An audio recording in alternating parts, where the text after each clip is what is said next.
Bhagavate Devaya. Om Namo Bhagavate Vasudevaya. Hare Krishna. So today we will uh, embark on chapter 1.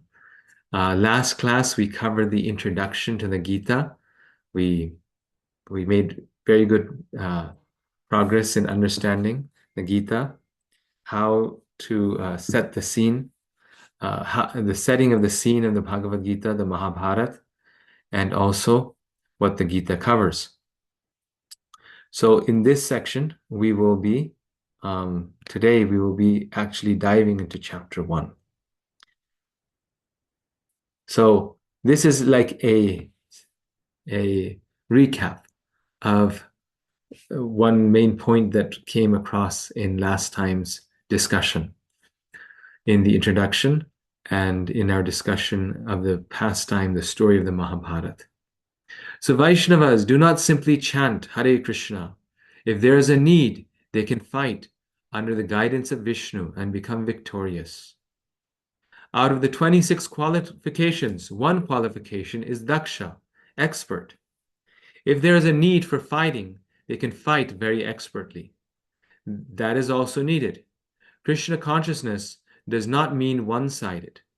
Krishna is all-pervading.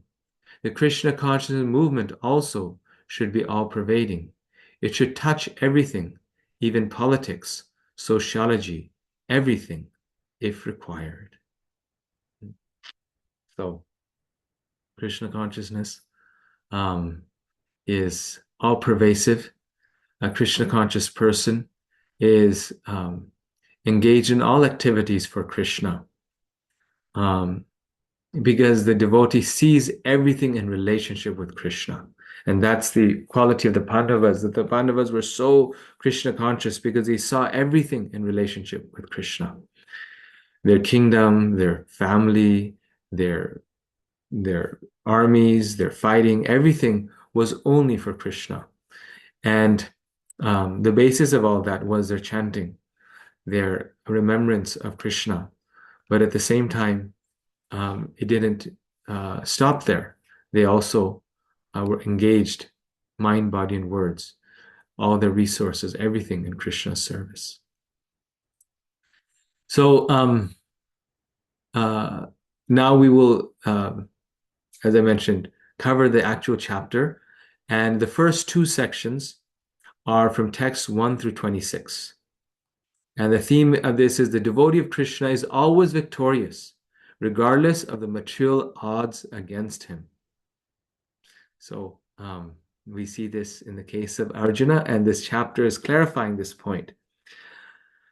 Texts 1 through 11 describe the battle and the omens of victory, which is Duryodhana's conversation with Dronacharya reveals his anxiety about the outcome of the battle, expertise in political diplomacy, as well as his inflated ego. So in this chapter, we will see the stark contrast between the demon and the devotee, and how Duryodhana, although he is fighting against Arjuna, he himself is unknowingly and maybe even knowingly revealing the goal of this, the result of this battle, the outcome of this battle, what will happen. And the text 12 to 26, the war begins, conch shells are blown by both armies. Arjuna's chariot is drawn between the two armies. He sees his relatives and becomes confused. So then we see after, on the other side, they're talking about the concern that they will not be victorious. On Arjuna's side, there's doubt. Will I be victorious? Is this the right thing to do or not? Is this the pleasing thing to do to Krishna and to the principles of dharma, to the elders? Is this the right thing to do? Arjun is being very reflective.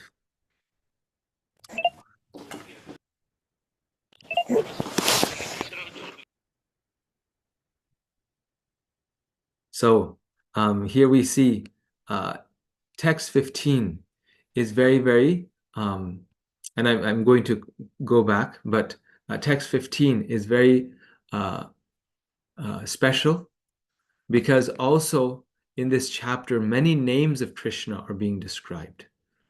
Arjuna refers to Krishna in many names, and in the purport, Prabhupada refers to Krishna in many names. And in text 15 of this chapter, he is just in that one text, he is referred to in many different names. And we'll read this section. He's referred to as Govinda because he gives pleasure to the cows and to the senses.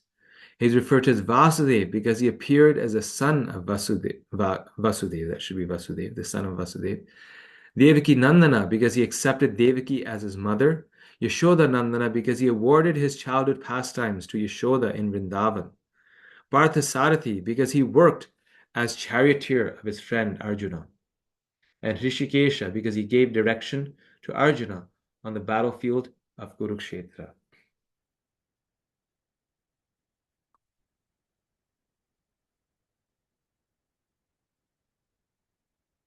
So Hrishikesha is a very famous one.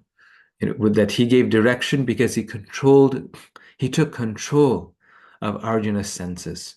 And that's why he is known as Hrishikesha.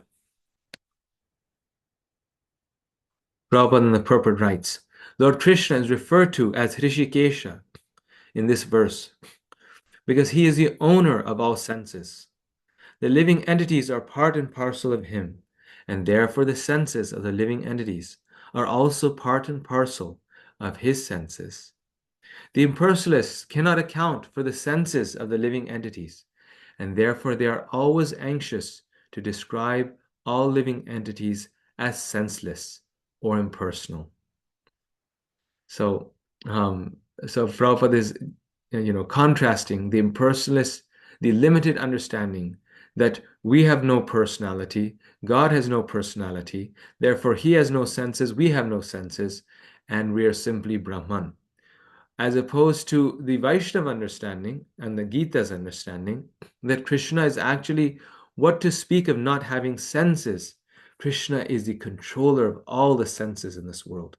Therefore, he is known as Hrishikesha, and he took charge of Arjuna's senses. Right? So this is why I started with this text, because here we will see that Arjuna is falling into illusion. He is bewildered. He is getting bewildered. And he is such a great devotee of Krishna. He is a Nitya Siddha, Krishna Prema Sadhya Kabunai, that he is a Nitya Siddha and his Krishna Prema can never be vanquished. But here we see Arjuna becoming bewildered, telling Krishna, I will not fight, wondering whether he should perform his service to Krishna or not. How is that possible? So that is possible because Krishna took control of his senses. Hrishikesha. Both his bewilderment and his enlightenment were under Krishna's direction. Our bewilderment is our choice. We're in Maya and we decided to leave Krishna, and now we're in Maya and we fall more into Maya, and we're somehow trying to keep our nose above the ocean of Maya, above the water of the ocean of Maya. We're not very successful. But Krishna, Arjuna, he is so amazing. He is Krishna's dearest friend. How is it possible that he can fall into bewilderment? And that is because Krishna took control of his senses. The Lord may put his devotee into bewilderment just to teach the entire world, just to teach the rest of the world. And this is why he put Arjuna in bewilderment, because he is Hrishikesha, simply because then he could speak the Bhagavad Gita. Like Srila Prabhupada says that a mother-in-law teaches her daughter-in-law by teaching the daughter, right? By teaching the daughter, she teaches the daughter-in-law. She cannot teach the daughter-in-law directly because that relationship is not so close. But she can teach her daughter, and by seeing the daughter and the instruction that she's giving to her, the daughter-in-law automatically understands or learns In the same way, Krishna cannot teach the non-devotees because they're not open, right? Krishna respects their freedom. They're not open to that spiritual knowledge. But he teaches the world by teaching his devotee. Though the devotee needs no teaching, but because the devotee is saying, Krishna, I'll do anything you like. My life is for you. Krishna teaches the devotee, and in teaching the devotee, he teaches the whole world. The Lord, situated in the hearts of all living entities, directs their senses, but he directs in terms of the surrender of the living entity. And in the case of a pure devotee, he directly controls the senses. Here on the battlefield of Kurukshetra, the Lord directly controls the transcendental senses of Arjuna, and thus his particular name of Hrishikesha.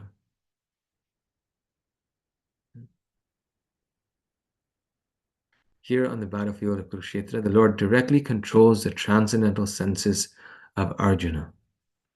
So he was directly controlling everything. And this is actually self-realization, to understand on the deepest level that everything is going on by the plan of Krishna. Our part is only whether or not we want to turn towards Krishna or turn away from him, whether or not we have the desire to serve him. But whatever happens, happens by the will and plan of the Lord. And Krishna will direct us according to our surrender. He will help us realize that plan and act in a way that's most beneficial for us. If the more we surrender to him within our heart, the more we embrace him within our heart. So we must understand this, that we are not the doers. We must understand that if something auspicious or inauspicious happens in our life, it is actually the plan of Krishna. There's nothing to lament. This is one of the teachings of the Gita. Just like Arjuna could have lamented, why am I fighting? Why did this happen? But ultimately, it wasn't under his control. Right? Krishna had a larger plan. He had to relieve the earth of these demoniac forces. He had to reduce the size of the armies and the weapons and all these things that had piled up. And Krishna engaged many people for that purpose. So Arjuna realizes this, that Nimitra matram bhavasavyasachi, that Krishna tells him that you simply become my instrument. And when you become my instrument, then you will be glorified. And then, so here Krishna is known as Hrishikesha because he takes control of Arjuna's senses. And then Arjuna refers to Krishna as Govinda. Arjuna has thus addressed Lord Krishna as Govinda in these texts and the purport to those texts, because Krishna is the object of all pleasure for the cows and the senses. By using this significant word, Arjuna indicates that Krishna should understand what will satisfy Arjuna's senses. But Govinda is not meant for satisfying our senses. If we try to satisfy the senses of Govinda, however, then automatically our own senses are satisfied. So this word Govinda is very special. And you see the whole world is resonating right now with the sound of Govinda. Right? This also, it's one of Krishna's most beautiful names. In different parts of the world, people are chanting Govinda's name. And everyone loves to chant this name. So what is the meaning of this name? So this word is composed of two words. The first part is go. And go can refer to two things. It refers to the cows. The cows. That's why my name is Gopala. Go means cows. Pala is the protector of the cows. But go has another meaning. And that meaning is very significant in this context. Go means the senses. So Arjuna's purpose in using this word Govinda is to remind Krishna that he's the one who gives pleasure to the senses. And Arjuna now, as we will read in this chapter, he's feeling, just distraught. I mean, he's not having a enjoyable time. This is not the best moment in his life. His senses are miserable. There's pain in every atom of his body, in every cell of his body. He doesn't want to fight this war. This will be the most disastrous thing. This will be something that is so opposed to his nature. But Krishna is asking him to fight. So he's telling Krishna, you are the one who gives pleasure to the senses. Why don't you give pleasure to my senses? Right? This is, as devotees, sometimes we wonder this, that I'm a devotee now. Why isn't Krishna, you know, taking me on a flying airplane or at least giving me a flying broom? I'm his devotee after all, I mean, people should offer me respect, and I should now that I've surrendered to Krishna, I should be winning the lottery and getting a tax break. My life should just be, like Disney World. But no, that is not Krishna consciousness. Prabhupada says here that when we come to Krishna consciousness, that is the beginning of our spiritual life. When we come to Krishna consciousness, then a devotee feels an inner great sense of happiness. And initially, actually, a devotee feels great happiness because Krishna's Govinda is attracting the senses of the devotee. Just like we read in the Bhagavatam, Narad Muni, just with a little bit of spiritual practice, he sees the Lord face to face in the forest. He's meditating there and he sees Krishna very easily. And just like when we come to Krishna consciousness, we think this process is so easy. And we get so much reciprocation. We see, look, I've made it. And then after that, Narad Muni, after he sees the Lord, he's, tears are streaming down his eyes, his body is shivering. And as he's seeing the Lord disappears. And his meditation is broken. And when Krishna disappears, then Narad Muni sits back down and he starts to meditate again. Wow, that was amazing. I left everything, came to the forest. My mother passed away. The sages gave me instructions. And now me, this poor soul, fully dedicated to Krishna, is being accepted by Krishna because I've surrendered unto him. He's accepting me. So if I just meditate again, I'll see Krishna again. So he starts meditating again on Krishna very carefully, with full attention.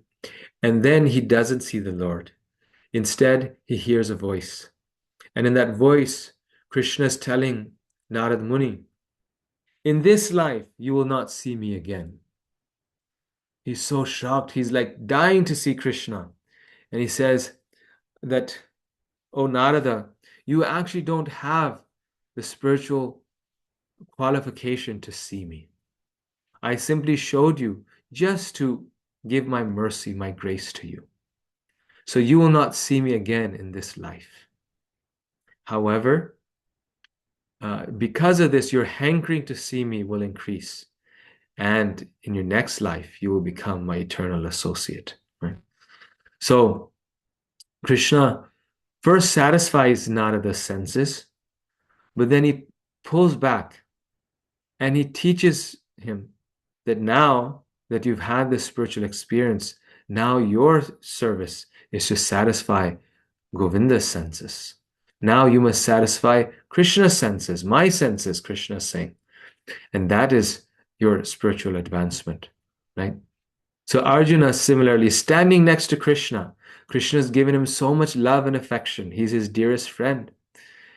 And Arjuna, you can imagine, that's why he's always in a state of immense devotional ecstasy.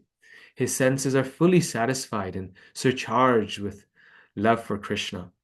However, now Krishna is giving him a higher lesson. That no, now your senses are meant to satisfy my senses. So even in Krishna consciousness, a big lesson in this one is that we can uh, we can uh, uh, we can slip into the consciousness of being Krishna conscious, but wanting to enjoy Krishna. right? And this is why Prabhupada mentioned that, we don't prematurely move to Vrindavan. Because when you go to Vrindavan, you get a great spiritual, inspiration. And that's very good. But if you stay there long enough, Prabhupada says, you will start to enjoy the Dham. You will start to enjoy Krishna. Rather than being there for Krishna's enjoyment. So in Krishna consciousness, outside of Vrindavan also, we can start to enjoy Krishna, that I do what I enjoy. And what I enjoy is what Krishna should enjoy. That I will serve Krishna in a way that gives my senses pleasure. And that is very good, because at least we're serving Krishna, and gradually our senses will get purified. But Govinda means that we should serve Krishna and please his senses. When we please Krishna's senses in the way that Krishna wants, even though our senses may find that not desirable, then Krishna, being Govinda, then satisfies, then uplifts our senses, right? So that is the reciprocation. If we try to satisfy our senses will not be satisfied, even in the spiritual context. But if we try to satisfy Krishna's senses, then Krishna, being in the heart, satisfies our senses, because he's known as Govinda. And this name Gopala also, it means the protector of cows. It also means the protector of the senses, because Go means senses. Krishna is a protector of our senses. He protects them from falling into this material existence. A devotee may want to do, may have some desire. Even after years of being a devotee sometimes gets a desire. I will do something sinful. I will go and drink that cup of coffee. Right? No one's watching. But Krishna will protect the devotee so that it doesn't happen. And then we sometimes as devotees feel very frustrated because we know that Krishna is there and he's not letting me enjoy in my materialistic way. But that is his protection. Like sometimes we may really want some, raise at our work, some, we want an easy life sometimes. I mean, come on, Krishna, give me a break, right? But Krishna knows, no, this won't be good. So he's protecting our senses. That's his kindness. Materially, everyone wants to satisfy his senses, and he wants God to be the order supplier for such satisfaction. Prabhupada is writing. We want Krishna to be the order supplier. God means someone who's serving me. Not I'm serving him, but they're serving me. The Lord will satisfy the senses of the living entities as much as they deserve, but not to the extent that they may covet.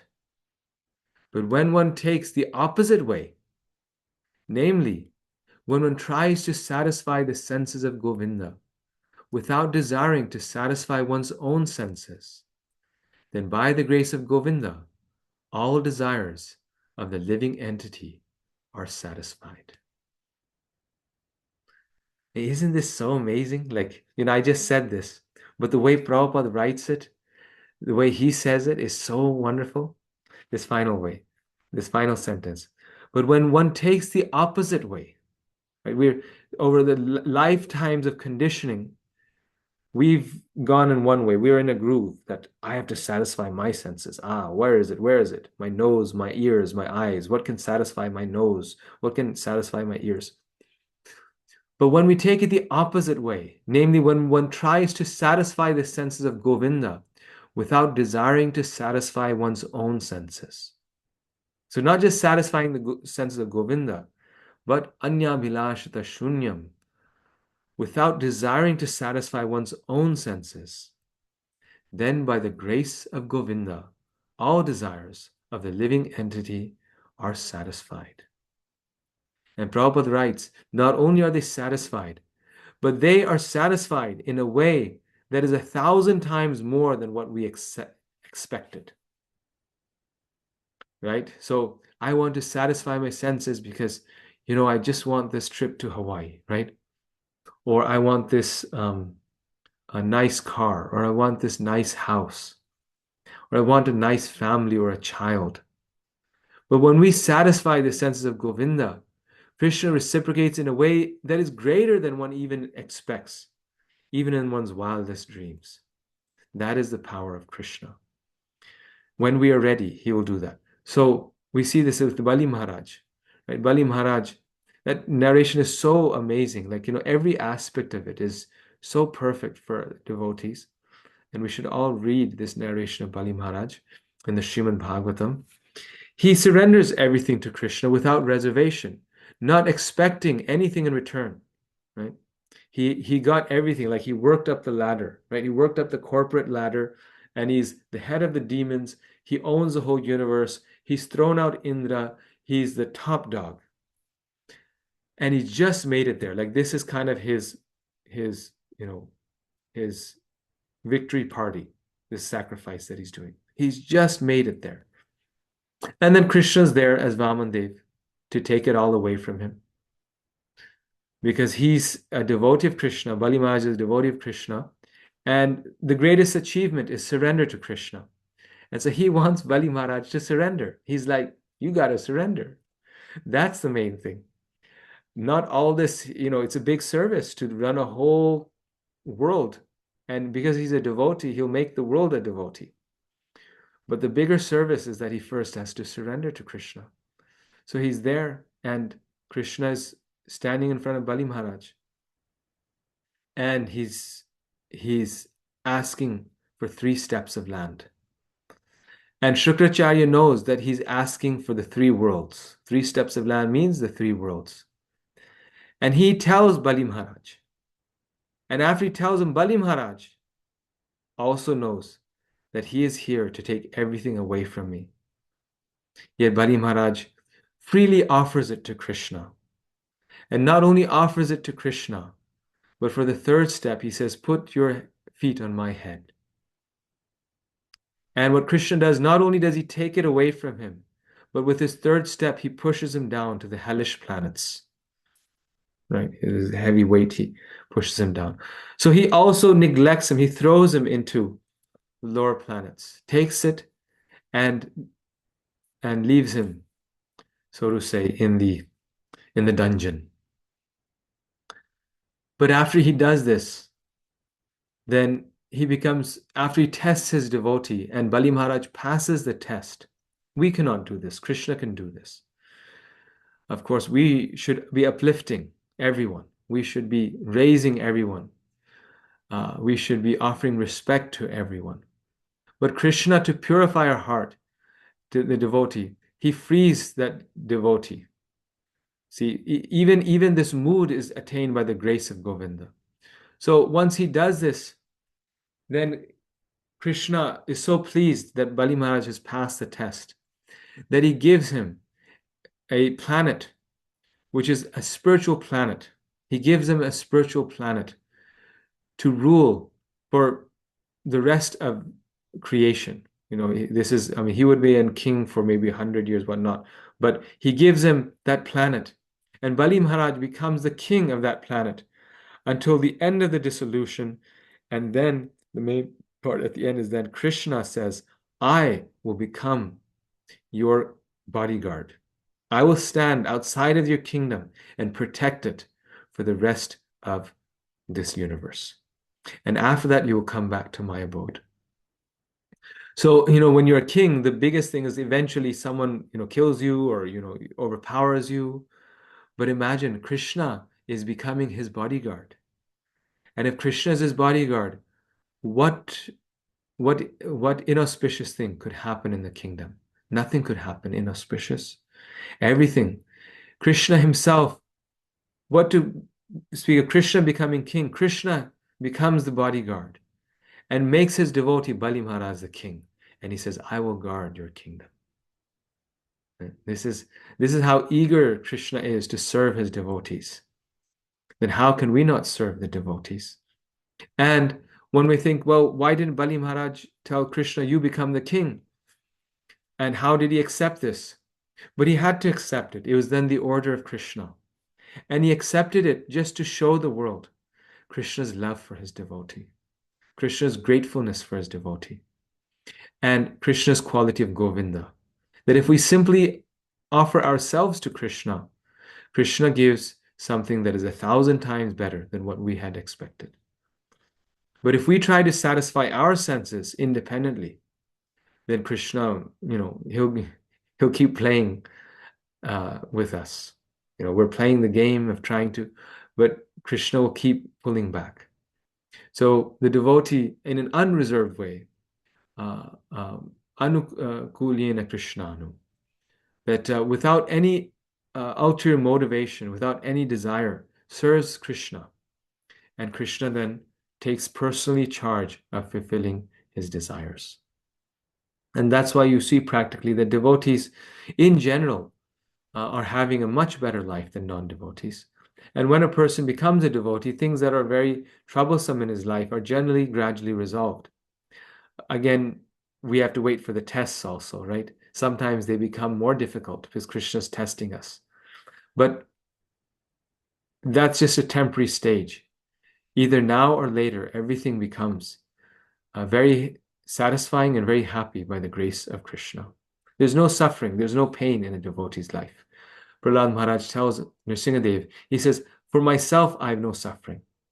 My only desire is to please you, and I'm concerned about the souls that are suffering in this material world. That is my only concern. That is my only suffering. But I have no suffering. So here is now the next section. That after glorifying Krishna in these ways, Arjuna presents 4 arguments not to fight. And these are the 4 arguments. And this is why this chapter is called Arjuna Vishada Yoga. The first argument is found in texts 27 to 29. So the connection between the previous slide and this slide. So this is the mood of a devotee, right? So on one hand, Arjuna is saying, Krishna, you please satisfy my senses. But on the other hand, we see that he's also illustrating the perfect quality of a devotee, where Arjuna is saying to Krishna then, though, who doesn't want an empire? And Arjuna, being the most powerful warrior in the world, had a good shot at becoming the emperor of the whole world. But a devotee doesn't desire anything for himself. So, showing that quality, Arjuna is saying, why should I fight this battle? For my personal satisfaction. Why should I fight in a way that will cause so much suffering to so many living beings? And this, Prabhupada says, as we will see, is his qualification to be Krishna's disciple. This lack of material attachment, this lack of covetousness, but the pure-hearted selflessness of Arjuna is the actual quality of a devotee that he's exhibiting. Though Krishna doesn't agree with his position, but he appreciates Arjuna's lack of ambition to fight. His detachment, his tolerance, his humility is something that Krishna finds exemplary. That is very nice. So the first argument, Arjuna gives 4 arguments. The first one is compassion. Arjuna, as a soft-hearted, gentle devotee, does not want to kill. The compassion is good, but is not properly guided by intelligence. So for most of the world's population, their level has at least come to the point of compassion, right? Most people will be out, I'm going to do what I need to do for my happiness.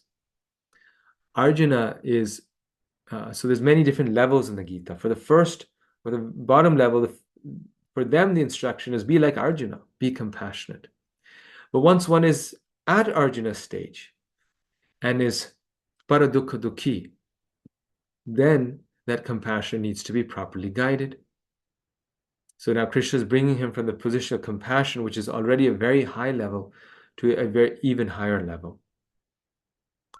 Text 30 to 35 is an argument based on enjoyment.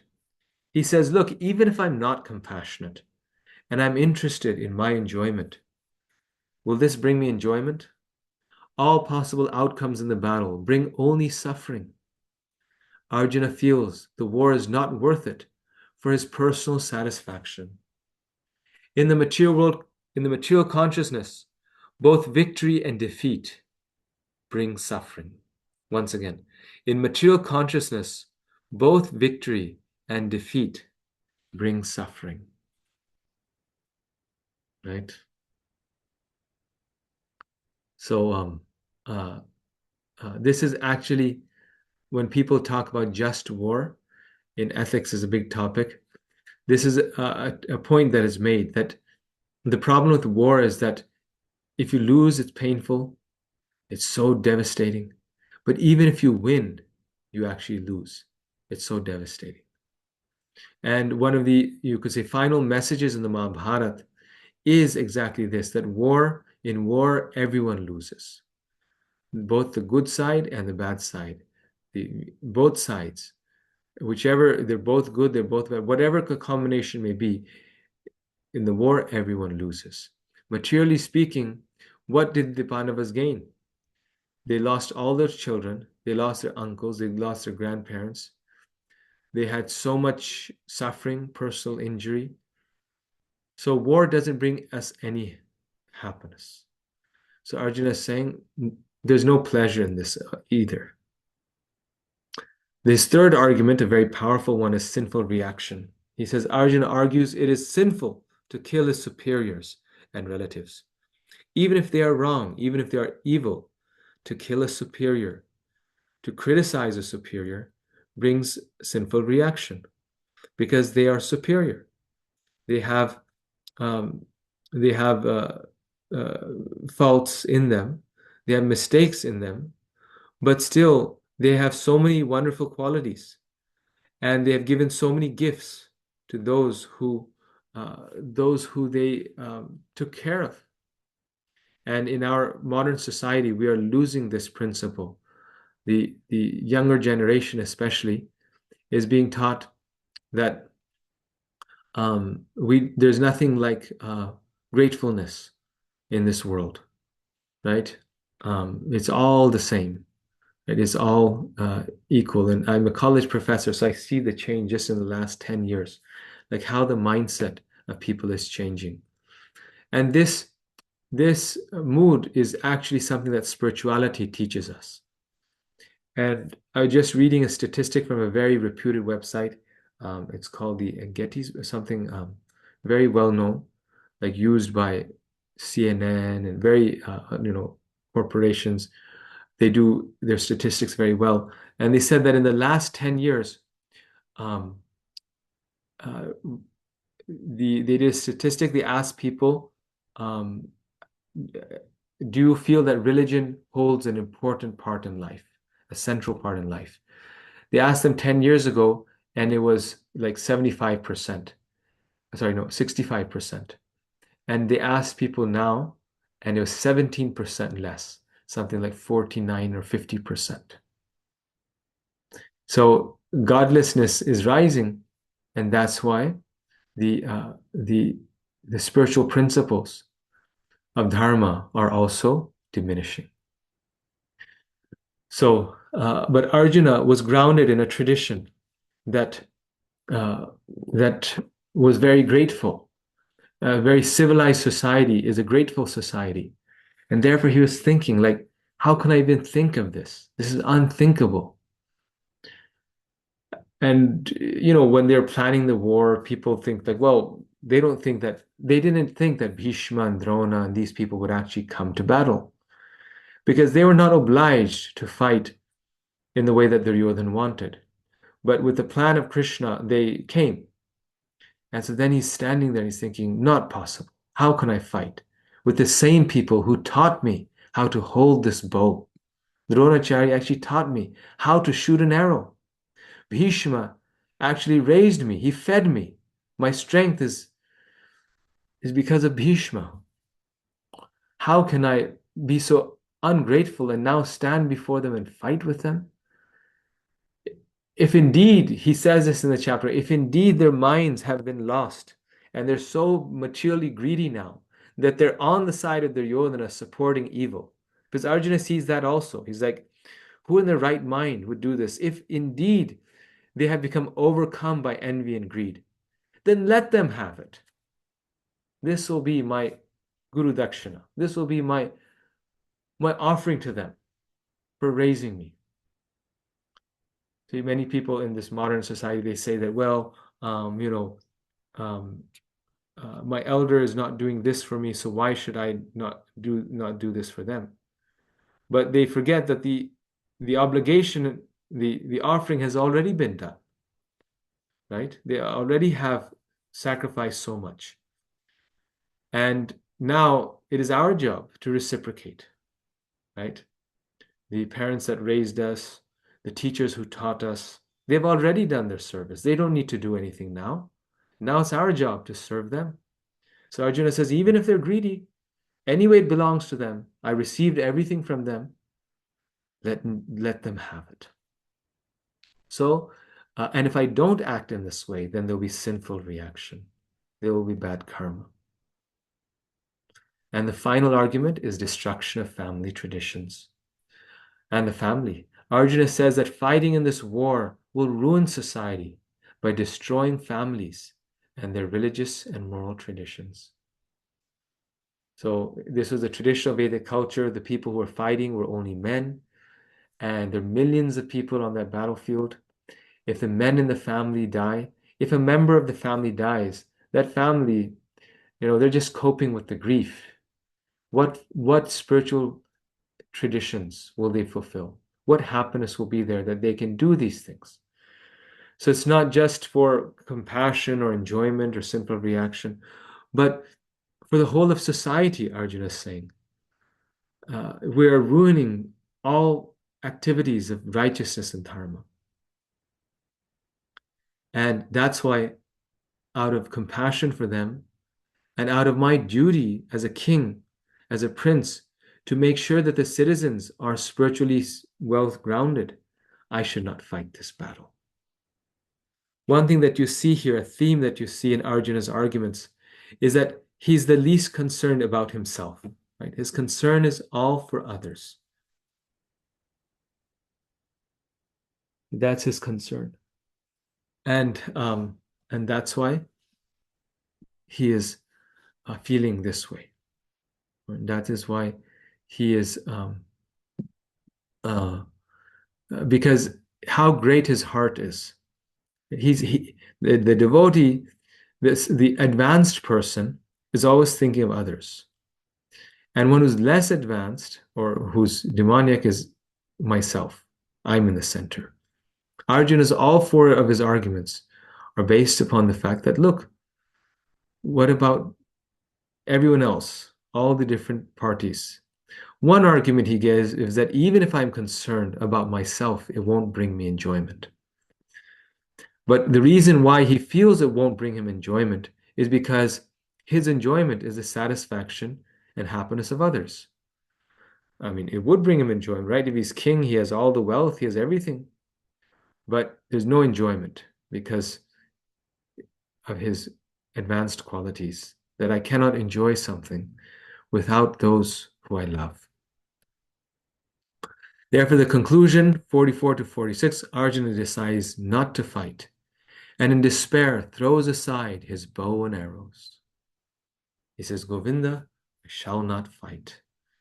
And his putting down his bow is very significant because Arjuna, up to this point, never put down his bow. He never put down his bow. So, Prabhupada explains this in this purport of chapter 1, text 28, that Arjuna's arguments, as you can see, are very persuasive, and they're based upon his being soft-hearted, a soft-hearted devotee, perfectly illustrating the Vaishnav quality of Paradukha Dukhi. You can see his heart is crying, seeing the suffering of others, seeing the suffering that will be inflicted upon others. This is his qualification to be, this should be B, to be Krishna's student. This is his qualification. This pleases Krishna. Though Krishna disagrees with him, this pleases Krishna. So I'm going to open up this text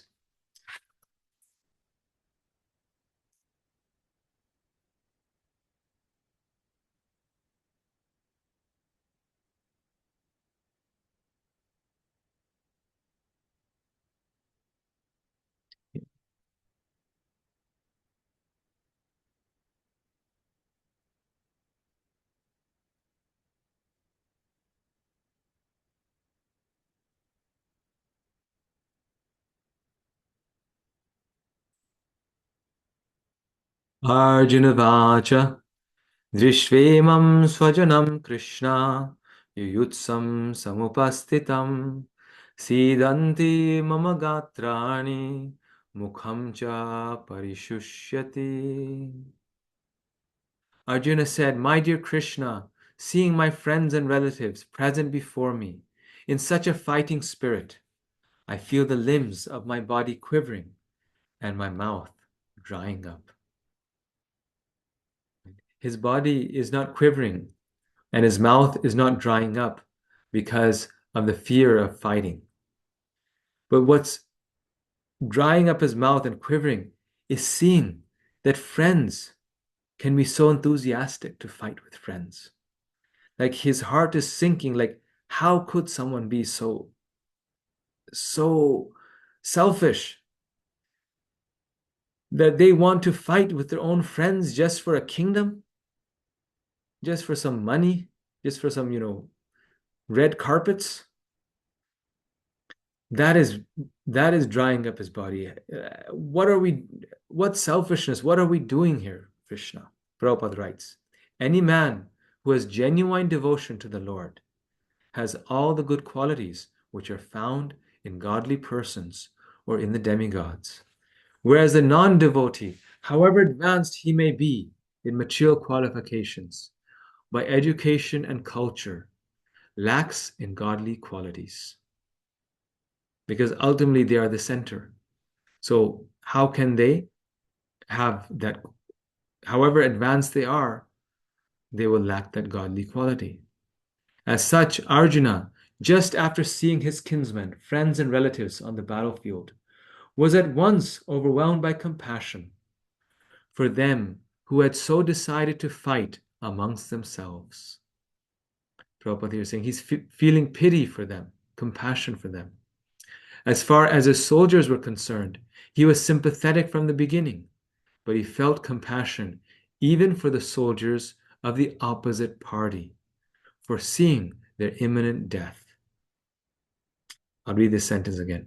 As far as the soldiers were concerned, he was sympathetic from the beginning, but he felt compassion even for the soldiers of the opposite party, foreseeing their imminent death. You see the difference between spiritual leadership, a leadership of a great devotee, and our contemporary material leadership. You see, the present leaders where war is going on, their first concern is themselves. The last concern they have is the lives and the happiness of the soldiers and the citizens, right? The last thing. The citizens are simply for their pleasure. They use them. But here Arjuna is so exalted that he's not just feeling compassion for his party, his people, his nation, his soldiers, but for the soldiers on the other side. And in modern society, there's no compassion. The war keeps going on. Hundreds and thousands of people die. And the leader will keep the war going on just for his ego, that I have to win this war. How can I not lose this war? It makes no sense. It's senseless, but they must do it because that is the Duryodhana conception. And that part we skip because we have limited time. But you see, Duryodhana's consciousness is exactly like that. Arjuna here, his heart is crying, and Duryodhana's like, yay, we're finally here. And all of you are ready. He says this exactly. We read this last time, right? Last time we read that quote from Duryodhana. All of these soldiers are ready to lay down their lives for my sake. He's feeling great happiness and pride in the fact that all these people are going to die for me. Right? I'm such a great person. I'm such a great politician. And I'm such a hero that, I mean, this is the ultimate sacrifice that people, they're willing to die for me because this war, obviously, especially for him, was all for him to put him as king. So these people, imagine the feeling of power there. And what a great day. He's going to Dronacharya and Bhishma and boasting this point. Predicting, and that's why Prabhupada says he's predicting his own loss because he's saying that my warriors are going to die. You're only going to say that if you're going to lose the war. So in saying that proud statement, he's actually predicting the outcome of the war. But that is the demoniac consciousness. And Krishna consciousness, devotee consciousness, is how can I even let one person behind? How can I enjoy myself and take pleasure in the suffering of others or allow the suffering of others? And while he was so thinking, the limbs of his body began to quiver, and his mouth became dry. He was more or less astonished to see their fighting spirit. Practically, the whole community, all blood relatives of Arjuna, had come to fight with him. This overwhelmed a kind devotee like Arjuna. Although it is not mentioned here, still one can easily imagine that not only were Arjuna's bodily limbs quivering and his mouth drying up, but he was also crying out of compassion. He was also crying out of compassion. Such symptoms in Arjuna were not due to weakness, but to his soft-heartedness, a characteristic of a pure devotee of the Lord. So later on, we will see that Krishna tells Arjuna, you are weak. He says, Ashochan anvashochastya pragyavadang shubhashase gatasun agatasun nanu shochanti pandita. He says, these are impurities. How have these impurities come upon you? How has this weakness of heart come upon you? But here Prabhupada is saying, in no ambiguous terms, that such symptoms in Arjuna were not due to weakness, but to his soft-heartedness, a characteristic of a pure devotee of the Lord. So his soft-heartedness, his aversion to fighting, his doubt is good. It is the quality of a devotee. Because the devotee wants to err on the side of compassion. Well, he's always compassionate, but on ahimsa, not fighting. But then the devotee may reflect and see, okay, what is the desire of the Lord? And what it will be true compassion for an evil person like Hitler, right? Real compassion is to kill him. I mean, it relieves him of his sin also. What to speak of, it protects millions of people from dying. So sometimes, like Prabhupada says, killing a snake, not just Prabhupada, the scriptures say, is compassion. A venomous snake will simply kill others. And they are actually relieved of the body. It's the only species that if you kill, then you actually relieve the snake of his body. Bhagavatam mentions this, and because of their poison, right? Their nature. So in the same way, the devotee may still do it, may still act in Krishna's instructions and take up arms to fight when needed.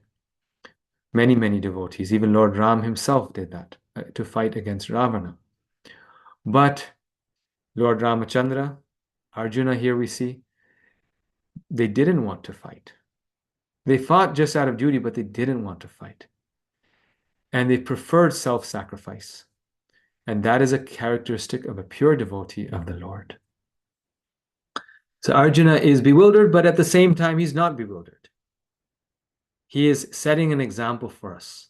It is therefore said, Yasyasti bhaktir bhagavatya kinchana savair gunastatra samasate sura harava bhaktasya kuto mahadguna manorathena satidhavato bahi. One who has unflinching devotion for the personality of Godhead has all the good qualities of the demigods. But one who is not a devotee of the Lord has only material qualifications that are of little value. This is because he is hovering on the mental plane and is certain to be attracted by the glaring material energy. Bhagavatam 5:18-12.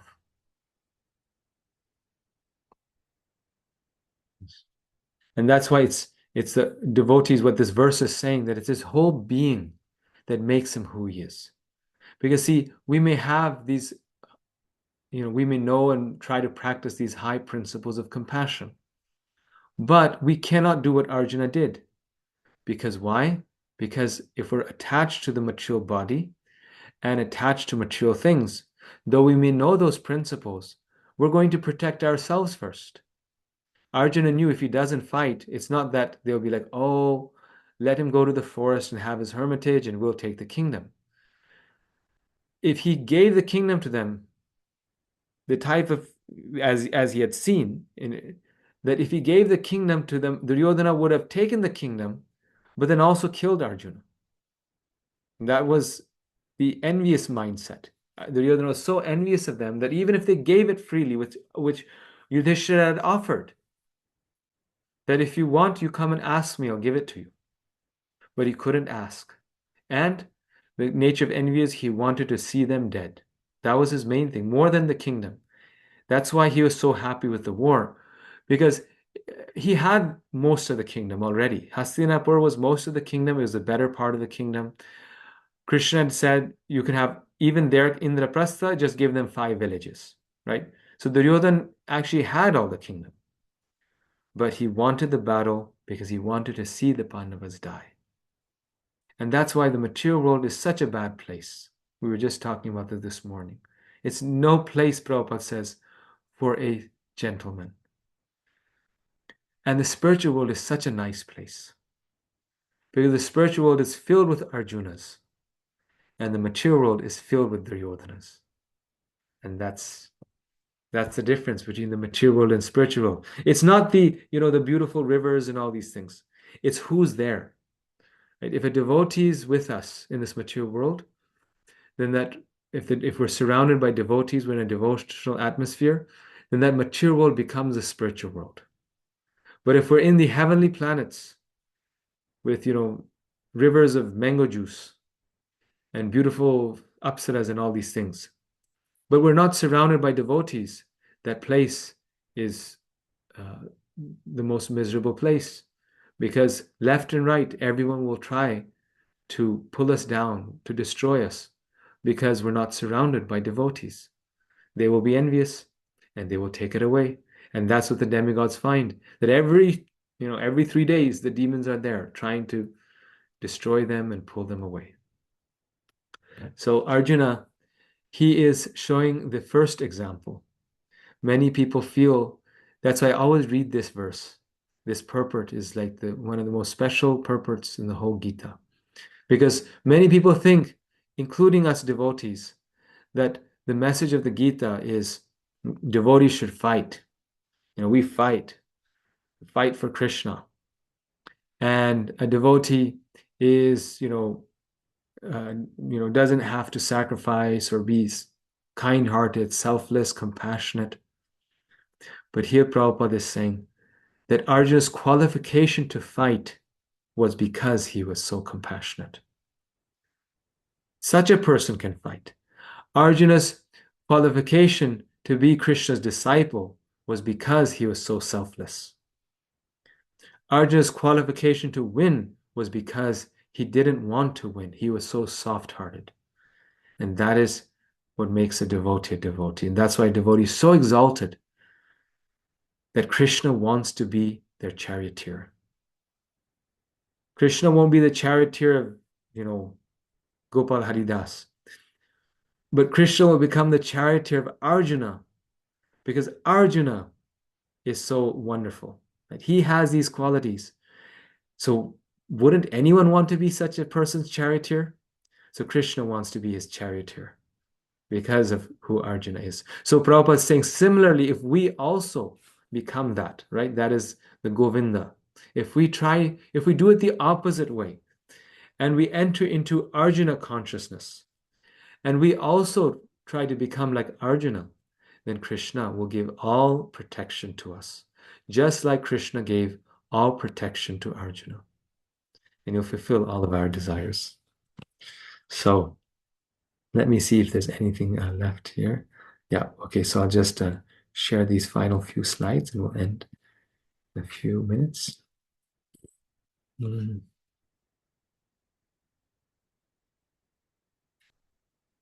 So we see the contrast between Duryodhana's material consciousness and Arjuna's spiritual devotional consciousness.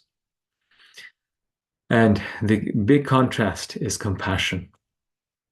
Duryodhana has no compassion. Krishna has so much compassion. Um, and then Krishna now begins to respond. And we will look at his response. Uh, and um, though Duryodhana is an aggressor and he has every right to be killed, and Arjuna has every right to kill him because violence is necessary in certain situations, still Arjuna is feeling that compassion. A person should fight to protect the weak from the strong when all good argument fails. Such a course of action is nonviolence. So, um, this is Arjuna, this is the Gita's ethic that to protect the weak from the strong when all good argument fails, meaning every other option is exhausted, such a course of action is nonviolence. So I'm going to do this next time. This is the summary of Arjuna's 4 arguments, and then there's a 5th one, which is indecision. So Arjuna at the end, he says, you'll read that verse when you read the chapter yourself. He says, Krishna, I don't know. Should I fight or should I not? It's very confusing. Because on one hand, we see he doesn't want to fight. On the other hand, he sees that the other side are aggressors. They had done all, like we had discussed last time, they had done all 6 of the sins of trying to burn with fire, burn down someone's house, administer poison, steal another's wife, attack with deadly weapons.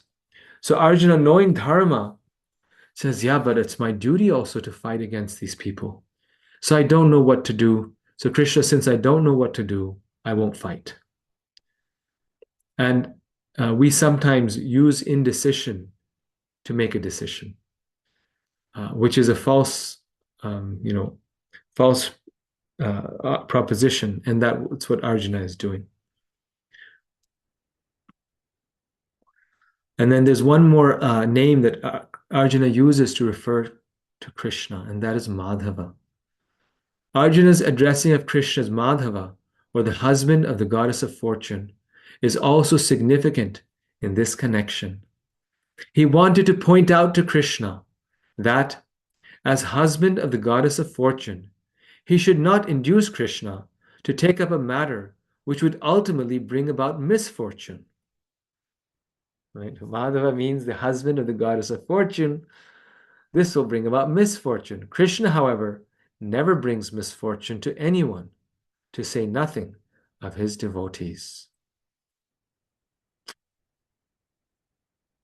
So in different ways, Arjuna is humbly, prodding Krishna. Please don't put my senses in such agony, O Govinda. Please don't bring me misfortune, O Madhava. And so, final slide, the devotee is victorious with Krishna on his side, but Arjuna, being compassionate, couldn't let his family die. So we'll stop here. Perfect timing. If there's any comments, questions, reflections. There's many points in this chapter that we skipped, like the blowing of their conch shells, the different signs of their victory. But those are very important. But for me, what we covered is something that people miss very often, even in your study guides and which we shared on the group or the homeworks, it's sometimes missed. So I wanted to emphasize that. So I guess if there's any reflections, please raise your hand. Hare Krishna, Prabhuji. Hare Krishna. Yeah. Just now you mentioned about the blowing of conch shells, right? So I guess even Bhishma also, blew his conch shell, right? So I don't understand how we can say that, blowing of conch shells is a sign of victory, because even Bhishma must have known that Krishna is, on Krishna's side, the victory will be there. But the thing is, I guess, did nobody from Kaurava's side blew the conch shells, Prabhuji? Oh, no, they did. They first blew the conch shells and they felt very happy. It said when Bhishma and Drona blew his conch shell, then Arjuna, his chest was full with joy and he was feeling so happy. He was feeling, this is life, Um, but then when Krishna and Arjuna, when they blow their conch shell, then it said their heart shatters. That was another Oh, sign that there's various signs that they would lose the war. And okay. this was the other sign that they would lose the war because even their conch shell was so much more powerful than the Kaurava's conch shell. So Mm, warrior at that time, their power could also be sensed by the sound of the conch. okay. Yes.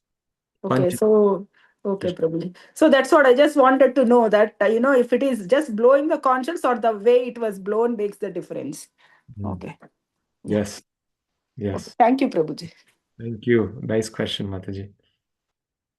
Andesh Prabhu. Hare Krishna Prabhu, Tanvat Pranam, Jai Shri Prabhupada. Hare Krishna. Very nice class, Prabhu, very enlightening. Prabhu, in the beginning of the class, you mentioned something about Arjuna being Nitya Siddhas. Mm. So when we read about Nitya Siddha and Sadhana Siddhas, like we see that they're both performing austerities. Yes. Like Devaki and Vasudeva and Arjuna, he also did so many austerities. And Mm. even though sadhana siddhas are doing austerities, so like, what is the difference between their consciousness? Because to the material eyes, they're both going through the same thing. Mm. Yes. Yeah. So actually, all devotees are performing austerities for Krishna. So Mother Yashoda is doing the austerity of churning butter because that's what devotees want. You see, that's what they want to do. For them, austerity for Krishna is the greatest relish, right? Like we were talking about on Wednesday. It's the greatest relishment, greatest thing to relish is doing difficult things or taking up austerities for Krishna. So there's no difference between the Nitya Siddha and Sadhana Siddha in terms of their mood of austerity.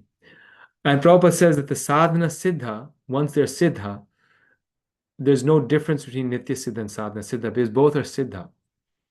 We just say that just to differentiate how they got there. But once they're there, there's no difference between them. A Siddha means Siddha, Prabhupada says. Now, there's certain residents in the spiritual world who are eternally, you could say, more intimate to Krishna, or you could say more powerful than regular jivas, like Mother Yashoda. Prabhupada says millions of unlimited number of spiritual beings have a motherly rasa with Krishna, and in that way they have the same mood as Mother Yashoda, but no one can be Mother Yashoda. Mother Yashoda, Krishna's mother, is always his mother, and she has a unique position. Similarly, Radharani, of course. And similarly, also, there's some suggestion Arjuna also, because he has a very special position. In Chaitanya Leela, Arjuna comes back as Ramananda Rai, who's one of the most intimate associates of Lord Chaitanya. So certain associates, uh, they have a very specific relationship, role, and exaltedness. And that's why Arjuna, you see who Arjuna is, right? He's very special to Krishna. Thank you, Prabhu. Prabhu, can I ask a quick follow-up on this? Sure. Yes. So, Prabhu, in the pastimes of Bali Maharaj in 8th canto, there's one purport that Prabhupada is mentioning Bali Maharaj as Kripa Siddha. Mm. Because of because he's coming in the lineage of Prahlad Maharaj. Yes. So with Kripa, so when we talk about Kripa Siddha, so would Mm. ISKCON devotees be Kripa Siddha, Sadhana, or Nitya? Because we are Prabhupada, Mm. like we are under Prabhupada's Kripa. So what would we fall under in this case? So, to some degree, we don't know because certain devotees, Prabhupada mentioned, very few, but he mentioned that they came from the spiritual world to help him. So, if they came from the spiritual world, that means they were never conditioned souls, like His Holiness Jayapadaka Maharaj, Janani Vas Prabhu, Pankajangli Prabhu. He mentioned actually that they came from Vaikuntha to help him. So, they are Nityasiddhas, but there may be others who Prabhupada didn't mention, and we don't know. Then some are getting siddha because of very rigid sadhana, but without kripa, no one can get siddha. And others are just Prabhupada's mercy, so much more than any sadhana. But whatever it may be, they're becoming siddhas. And once they're siddha, like we said, there's no difference. As far as ourselves, we should always feel that we are not siddha. So for ourselves, we are just begging for kripa and we are trying to do sadhana. So by our sadhana, Krishna may be pleased and may give us more kripa. Yeah, for others, we don't know, and for ourselves, we're not siddha. So really, there's no way to know which one, but we understand that those three exist. And for specific devotees, Prabhupada, other devotees may tell us that, this is who they are and how they came to the spiritual world, how they reached there. Yes. Thank you, Prabhu. Thank you so much. Thank you. Nice questions. Who's next here on the list? Rupal Mataji. Hare Krishna, Prabhu. Wonderful class. Prabhu, here Arjuna gives 3, 6, 7 reasons approximately that he will incur sin, or family traditions will be destroyed, or Madhava, his Krishna's wife is Lakshmi, so he'll lose fortune, and couple of others. So I was reading Canto 5, where Dhruv Maharaj, when his mother tells him he's not allowed to sit on his father's lap, and later on he meets Narad Muni. So he tells Narad Muni, he tells that there can be like spiritual desires and material desires. Still, Dhruv Maharaj says that I can't get rid of this material desire, uh, you know. And then in the purport, it explains that because he was a Kshatriya. So here Arjuna is also a Kshatriya, and he also saw Draupadi's, this all disrobing and all those things. So I was just trying to do some comparison that why Arjuna, he is also Wow. Kshatriya, why he forgot. Yes. So very good, this observation. Actually, the point is kind of opposite also to what you're saying. That in the case of Dhruva Maharaj says, I am a warrior, I cannot give up fighting. I have to fight for justice.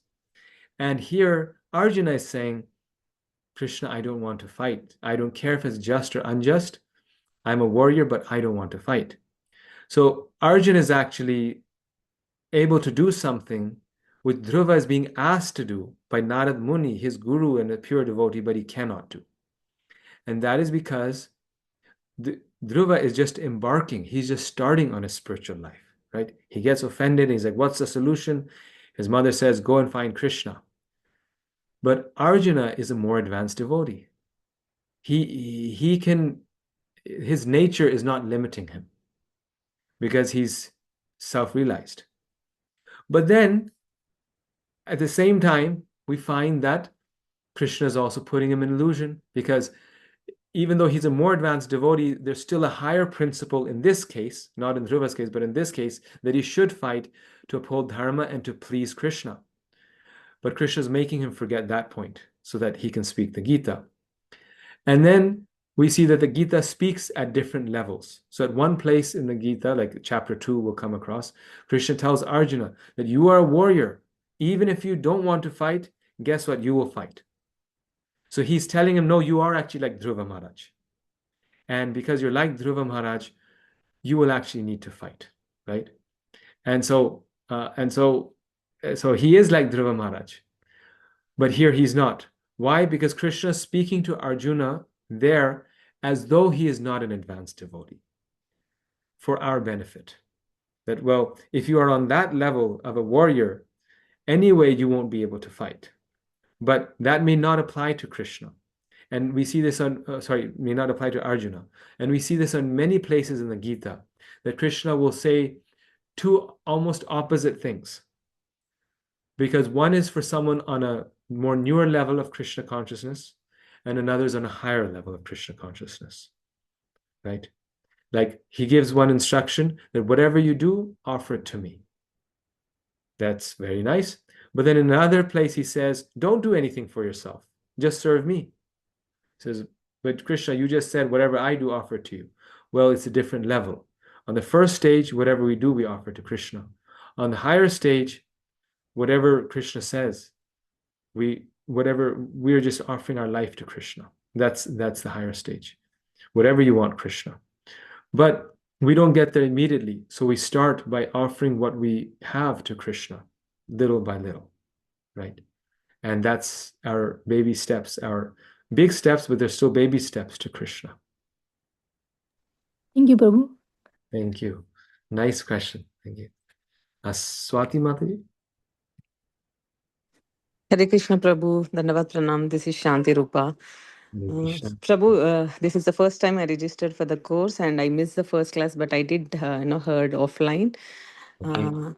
So please bless first of all to continue and to to pass this test first thing. And I have a question, Prabhu, from the first class. If it's okay, then I can Yes. ask So when I was listening, like you mentioned that Srila Prabhupada does 64 rounds, and even he sleep only for 3 hours, right? So my question is like because Prabhupada is like he's none other than Krishna. That's what I always feel. He's such an elevated personality, and he know what is his dharma and what is his duties, right? Being a husband or a, father to his kids. So might he might have fulfilled all the responsibilities and all the things favored for him. But if we mimic or imitate those kind of elevated personalities, and I see sometimes devotees say that, oh, I do like 64 rounds, Mataji, like how is it even possible? Because this is the stressful times. We have like full-time jobs and kids, and being in the Gruhastha ashramam, the main dharma is also what to take care of kids, give time to them. Like Yes. how is even to extract 2 hours of time, it is very Correct. difficult. But how is it even possible? I mean, what my question is, I sometimes take it in a wrong way. So I wanted I don't want to think about devotees in a wrong way. That's my major question. Is like, when they say that, I don't like to hear, because what are they even doing with their kids? Like, why, what are the kids are doing at the time? I get those kind of things because I can relate how my life with 2 kids, I'm having full-time job, and I even see some devotees say that, I do chant in the at work. So at work, our dharma is to do the job, right? Because they believed in us. They have, that 8 hours of time we have to do in the right way. That when they believed, when they are giving us Lakshmi, so we have to fulfill our right? So even I feel, I mean, I am in a confusion, right? Am I not giving or advancing myself in spiritual life, not extracting my time? Or am I Right. doing actually, based on my time circumstances, I'm doing my dharma as a gruhastash, when in this gruhastha ashrama, like, being a devotee. So how can I take these two things, Prabhuji? Yes. So very nice question and very relevant one. So and just a quick side comment that actually, yeah, Prabhupada is like Krishna, right? He is godly, but he is the servant of Krishna. We always make that point very clear because though he's, you know, like Krishna because he's so spiritually empowered, but he's, serving Krishna as a devotee and as an acharya. Now, in terms of what you mentioned, you're absolutely correct because Prabhupada, that's why he says that's why we follow, but we don't imitate. We follow Krishna, but we follow the acharyas, we follow the devotees, but we don't imitate. Now, in order to follow and not imitate, we need a living spiritual master. You see, and that's why we disagree with the Ritviks and all these things who say, okay, you can just have, you know, your guru can be someone who's not even alive. But if it's not alive, then the only option you have is to imitate them because they're not alive. They cannot guide you. So all you can do is just say, okay, this is what they did, so this is what I need to do. But what you need to do may not be the same what they did, like the example of Prabhupada chanting 64 rounds. So when we have a living spiritual master, they guide us, they apply it for our situation. And that's why though he did 64 rounds, for us, Prabhupada says do 16 rounds. And he knew that in doing our 16 rounds nicely, gradually our taste will increase so much and our life will also change in ways that then gradually we will be able to do 64 rounds one day. So there's many devotees who are now retired, and because they've been doing 16 rounds and taking care of their kids, like you're saying, now they're very happily chanting 64 rounds. But even when you're retired, it's not easy to chant 64 rounds, right? There's 1,000 other things that our mind tells us to do. The fact that they're able to do it is because they nicely chanted 16 rounds, follow the instructions of their spiritual master, and because that develops such a nice taste. So we follow, we don't imitate, and that's the main thing. Yes. Yes, Prabhu, that's a beautiful, yes, yeah. It makes a lot of, comfort for me, yeah. Because sometimes it's really difficult, even, with the, kids and then working, having a little kids, especially at home, you cannot do all the things. And that guilt is always stays in your heart. Like, am I advancing? Why am I not doing? Like, why these devotees can, able to do? Why am I not? Like, what is happening with me? So, like, it's always that guilt, balancing the work and the family and then the devotional at the same time. It is really, in a difficult situation for many women devotees, even for the men too.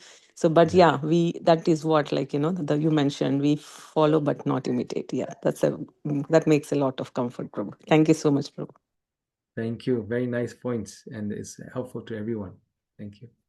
Srinita Charan Prabhu. Hare Krishna Prabhu, Dandavat Pranam. Thank you for a wonderful, class and, all the delineation with the pictures and all. And so my question is, Bhishma Dev, the Shastras tell us he's one of the Mahajans, right? And then he took a vow, he gave a vow to his father that he will protect the kingdom, right? But is the loyalty more important than dharmic principles? Why was he on the Kaurava's side? Plus, also he didn't utter a word when Draupadi was disrobed, right? So I just Very nice question. want to get a perspective on that. Thank you. Yeah. So I just will 1 second plug in my computer because I'm getting low battery, and then I'll.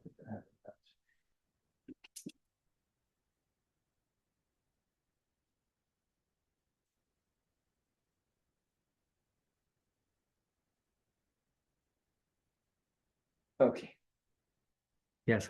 So there's different explanations, different levels. So there's a few different ones. One very explanation on the level of dharma is that dharma is also satya or truthfulness. And in some places, dharma is very difficult to understand, but in some places, dharma is, it's said that the most essential aspect of dharma is truthfulness. So Bhishma had given his vow to his father, and he said that I will never oppose the kingdom. Right? So Dhritarashtra was quiet, Duryodhana was quiet. They are the king and the prince. And though Bhishma, he never said it's the right thing, but because he had given his vow that I will never oppose the kingdom, the king, because this was the reason why Satyavati's father did not want to give his daughter in marriage, was because he said, look, your other son is Ganga Putra. He's the most powerful. So whichever children she has, he can overpower them. He's going to oppose them. And if he opposes them, then my grandchildren will die, and I don't want that, right? So he's being very ambitious. So in order to make that condition go away, he says, not only will I not marry, well, first he says, I will never oppose your sons, and I'll never become the king. But then he says, well, I agree, but what about your children? And your children will be just as powerful as you are. But then he says, I will never marry. So then he says, I'll never marry. That takes care of that problem. But the first thing that he says is that I won't oppose. Your kids will become king. I will never take the kingdom, and I will always stand by them. So even if they're doing something adharma, he could not oppose them based on his vow. Same thing with the fighting of the battle, that he had promised to support them. That was his promise. So he had to be on that side. But now, and Satyam is truthfulness is seen as dharma. So, the previous devotees and even contemporary, they would worship the truth. They would always keep their word because the truth was seen as an expansion of Krishna. Satyam param dhimahi, right? God is the absolute truth. So it's also their service to God to be truthful. But then, yes, to your point, but isn't there a higher truth, a higher principle? And that Bhishma Dev did not do. And he didn't do for two reasons. So why didn't he do that in the case of Draupadi? Because Krishna, the day before, asked Bhishma Dev that tomorrow what's going to happen is very bad, and I don't want you to speak up. Remain silent. The reason being is only when they do this will we have the justification to kill them. If you don't allow them to do it, then people say, oh, what was wrong? Duryodhana was such a nice boy, but the Pandavas were so jealous of him, they wanted to be king. But when he does it, then the world can see how heinous he is.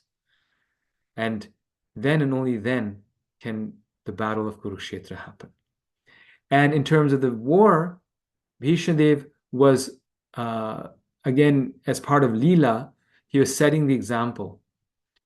Like the same point I mentioned, that the Prabhupada says the mother-in-law teaches the daughter-in-law by teaching the daughter, right? So Krishna teaches the world through his devotee. The only person who could be so powerful in this world, like Bhishmadev, is his devotee, who is Bhishmadev, right? The only person who can, overpower Arjuna is Bhishmadev. So Krishna put him on the wrong side. Again, by the will of the Lord, he's there. Because Krishna wanted to show, Prabhupada writes, this is a direct quote from him, that even if you are the son of the Ganges, you are a demigod, Bhishmadev, even then, if you are on the wrong side, if you're fighting against Krishna, you cannot be victorious. On the other hand, a small devotee, Arjuna was very small in comparison to Bhishma. If he's on the side of Krishna, he will be victorious. So there's many different reasons for many different things. Another is that Bhishmadev has a chivalrous rasa with Krishna. When Krishna enjoys fighting with someone, he fights with his devotees. So Bhishmadev needs to be on the opposite side so that Bhishma and Krishna can enjoy that rasa. So that was also divinely planned based on his rasa. Wonderful, Prabhu. Thank you very much. Hare Krishna. Hare Krishna. Thank you. Ritesh Prabhu. Hare Krishna Prabhuji, thank you so much for such a wonderful class, especially pointing out the qualities of a devotee. That's something really helpful. That what qualities devotees have and I don't have. So I try to get inspired and try to follow their footsteps. So thank you so much for beautiful class.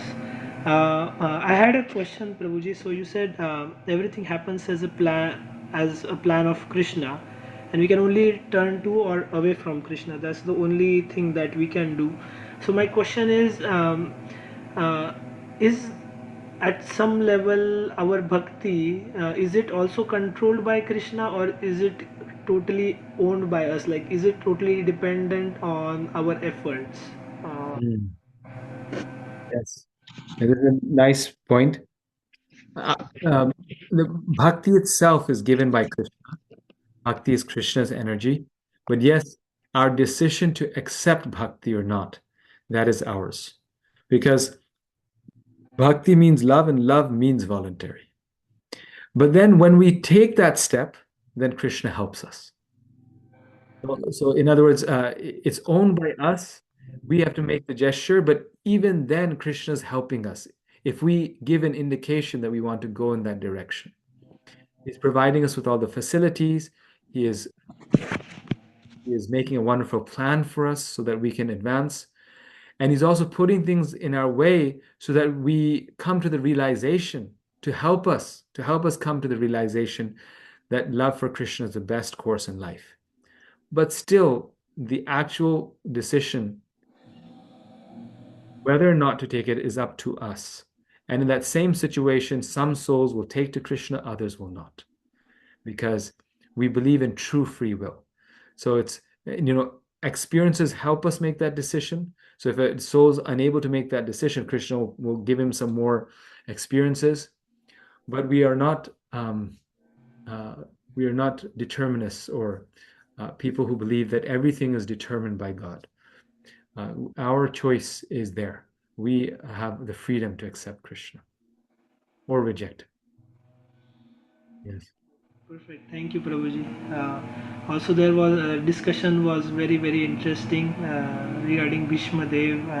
So, like one similarity I noticed is in Arjuna and Bhishma Dev, both were selfless. Like when we think of Bhishma's vow, it's like selfless at all the levels. Like and similar quality of Arjuna, of how selfless he is. He's only concerned about welfare of others. Uh, so that's interesting. Arjuna was only concerned about welfare of others, but he did not know what action would lead to that welfare. He thought, okay, maybe if I don't fight, that will be for welfare of others, and that's what Krishna corrected. Okay, no, for welfare of others you have to fight. So this is it's very heart touching how devotees are always selfless, like in every situation they are concerned of others. Yeah, that was such a nice point and such a nice observation that how both of them have that same quality, and that's why Bhishma Dev is known as a Mahajan.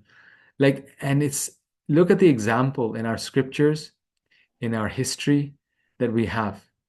And then we become surprised and shocked that how is it that our contemporary politicians are so selfish, right?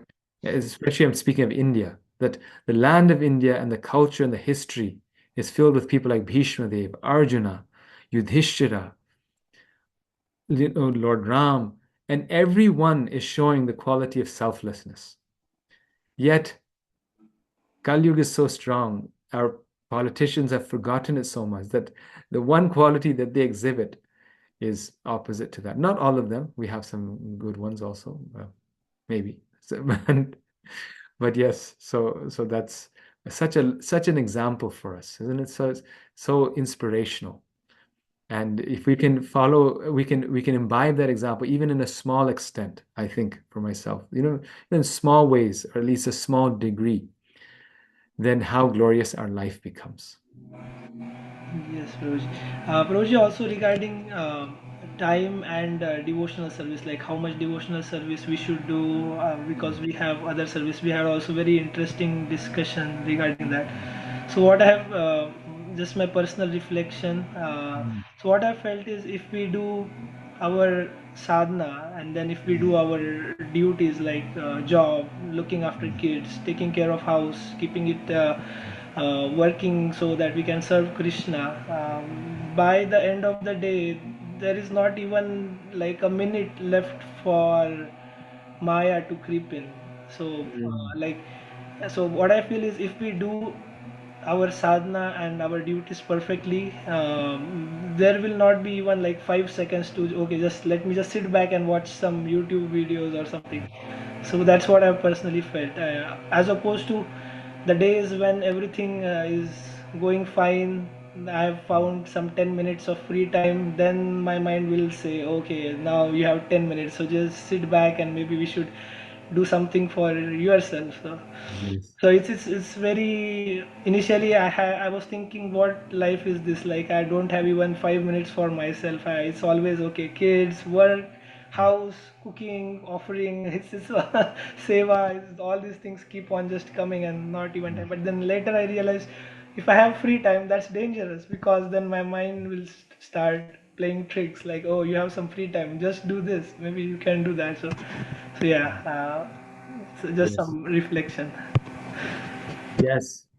And you bring actually a very wonderful point that's very close to my heart, that this is why actually Prabhupada says, and my own spiritual master, His Holiness Gopal Krishna Maharaj, he practice this, and he would encourage us also, that he said that's why we should be we should take more service than we can handle. He said we should keep ourselves very busy, because when we keep ourselves very busy, then there's no space for Maya to come in. And of course, we should apply this principle only on ourselves, not on others, because only we can do it for ourselves. But out of our own desire, if we want to, we can keep ourselves, completely engaged. People say, well, I have to keep it less and have some time for self-care and for this and that. That's all good, yes. But that's not exactly in contrast to our service. We should be busy every minute, because that's actually really, for our position where we're at right now, only way to stay out of Maya. Otherwise, we become very, very easy to slip in. And I've had the same experience that you've had. That if a big thing is done, a set of programs or whatever gets done, and then I'm like, oh, okay, I finally have time. And then immediately thoughts come in my mind. Oh, let me enjoy this. Let me do this like this. So thank you. Thank you, Prabhuji. Indira, last question. Yes, Prabhu. Hare Krishna. Krishna. I was thinking it's very interesting how, like in the very first chapter, Duryodhana is like after Sanjaya speaks, it's actually Duryodhana speaks. And there's like a couple of verses that he says. And the stuff that he says is very different. Like the feelings that he has is very different from the feelings that Arjuna has. And I was thinking that's very interesting, that that difference already comes up in the very first chapter. And I had a question, Prabhu, but it's not from the first chapter, but it is from the Bhagavad Gita. So in one of the purports, Prabhupada writes that from chapter 7, Prabhupada writes that the Paramatma, like that, how there are three features of the Lord, and the Paramatma feature is not eternal in the spiritual world. So I was wondering what that meant. So does that mean that, Yes, that's a very nice question. So Paramatma feature is not eternal. What does that mean? So Prabhupada actually explains that the Paramatma is a two-dimensional form of Krishna. Like, well, how, if anything is related with Krishna, how can it not be eternal? Because Paramatma is actually the Lord being reflected into our heart. And in his reflection, Krishna is fully there. But when the heart is gone, when the mirror is gone, then the reflection vanishes. But Lord Vishnu doesn't vanish. He's there as Garbhodakshai Vishnu, Kshirodakshai Vishnu, Karanodakshai Vishnu. But the Paramatma feature in our heart vanishes. Then in our next body, the soul is there. Krishna is again reflected in our heart. He's present there. It's not just that he's not present, he's fully present there. But you can't, play ball with the Paramatma like you can with Krishna or Vishnu. Dare you not, play ball with Lord Vishnu.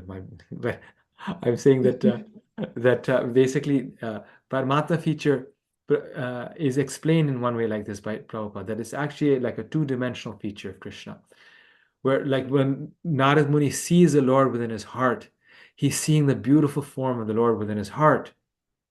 And he's seeing Paramatma like imprinted on his heart. Like if Krishna was, let's say, in my room and I had a mirror and I was seeing Krishna in the mirror, but he's there next to me, but I'm seeing him in the mirror. That's how the Paramatma realization is. And that's why it's not the highest realization. The highest realization is Bhagavan realization, which is what Narad Muni gets in his next life, where he actually meets Krishna. He touches Krishna. He can see Krishna face to face. Yes. So this is how I was thinking about it. Like, how there's like this analogy of two birds. When we're like in the material world, Krishna accompanies us in the feature of Paramatma, and it's like there are two birds sitting in the same nest. And so what I was thinking was, once we go back to the spiritual world, then he no longer has to accompany us through every life. So probably it's just us, and he doesn't have to be there in our heart because we're already with him in the spiritual world. Is that incorrect, Prabhu? I spaced out for 1 minute and I missed the first part of what you had said. So he's there with us in the spiritual world, and then when we're in the material world, then he's there within our heart, you said, or not in our heart. They're within our heart. And then when we go back to the spiritual world, then he's there right in front of us, right? So that need is not there, right? Yeah. Yeah, that's exactly it. That's exactly it. But then what I was saying is kind of explaining the dynamics of that. So he's because you're saying that Prabhupada is saying that the Paramatma feature of the Lord itself is not eternal, right? So maybe he's not in our heart, but why isn't the Paramatma feature still there? And the dynamics of that is that because this is Lord Vishnu being reflected in our heart, and that's called the Paramatma. So yeah, but you're right. That is the functioning. That Paramatma is there only until we're in the material world, and in every body it's being reflected in, which is immediately, after the soul leaves this body, even in a hellish body, in the hellish planets, Krishna is there. But when we go to the spiritual world, then he's also there, but he's there in front of us. Yeah. Thank you, Prabhu. I had one very tiny technical question. Sure. So the first verse of the 7th chapter, Krishna says that I'm going to reveal the knowledge by which if you know this, you know me in full, and I'm going to give that knowledge to you. If you hear that, you're going to know Krishna in full without any doubt. So is that just the 7th chapter, or is that like the entire Bhagavad Gita from that point on? Oh, I see. Wow. Okay. Knowing this, I mean, by any of, by any chapter of the Gita, Krishna can be known in full. Okay. Any chapter of the Gita, any chapter of the Bhagavatam, anything that's coming from Krishna is we can know him in full. But Krishna's emphasizing there that by this knowledge, you can really know me in full. He didn't say that you can't know me in other ways, but in chapter 7, if you read chapter 7, you'll know me in full, because he's really telling how he's present in everything in this material world, and how the devotee sees Krishna in all beings, in all situations, in all places, in all things, in all points in his life. So then you know Krishna in full, because everything you see is simply a connection with Krishna. Everything is Krishna coming to us. In good or bad, it's Krishna coming to us, because Krishna is teaching us or elevating us by some experience. So he's sending everything. So in every situation is Krishna teaching us, not actually the person we're thinking, but it's Krishna. So that's complete Krishna consciousness. And that's chapter 7. So he's saying, look, you can know me in full if you practice this. But that is the nature of transcendental knowledge, that it reveals Krishna. And that's why spiritual knowledge is so important, right? Because by transcendental knowledge, we get the eagerness to connect with Krishna, chant about Krishna, hear about Krishna. Otherwise, yes, we can know Krishna through so many ways, but we won't have the eagerness to know about him. And that's why Prabhupada, gave us the full process. And transcendental knowledge is so sublime. So we can also know Krishna just by chanting his holy names. We can know Krishna by worshiping the deity. But what's special about transcendental knowledge is that it encourages us. Without the hearing, we will chant for some time, and we'll do it when the weather is good, but then we'll give it up because that knowledge is not grounding us. Yes. Thank you so much, Prabhu. Thank you. Thank you. And that's why knowledge reveals Krishna. That's why this transcendental knowledge reveals him. Yes. Om, you've been so nicely sitting there and so nicely participating and so attentively listening. Do you want to ask a question or give a comment? No, Prabhuji, but very nice class. Actually, I'm pretty sleepy today, so maybe not too attentive. But there was one thing, Mataji was saying how Krishna says, know me in full, right? But in a way, we can never know Krishna in full. because Krishna has two sides, right? There's a rasa side and there's a tattva side. So Bhagavad Gita, it's said to be the tattva scripture. So we can only know basically like the 10 chapters entitled The Opulence of the Supreme. So we can only know that side. So how is it in full if we don't know the other side, which is in Bhagavatam?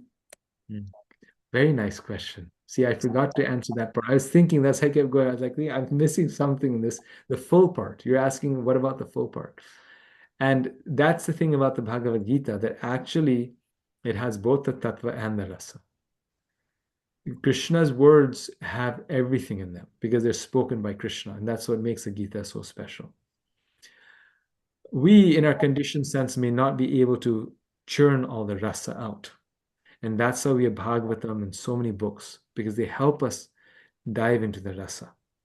But if we didn't have any other book, and Prabhupada, this is what he's saying in the introduction, and we just meditate on the words of the Gita, we can attain all tattva and rasa knowledge. Everything that we can know about Krishna will be revealed to us. Now, even Krishna himself doesn't know the limits of his opulence. But Mother Yashoda knows Krishna full because she sees Krishna full, head to toe, right? So in the same way, the point there is that we can see Krishna head to toe.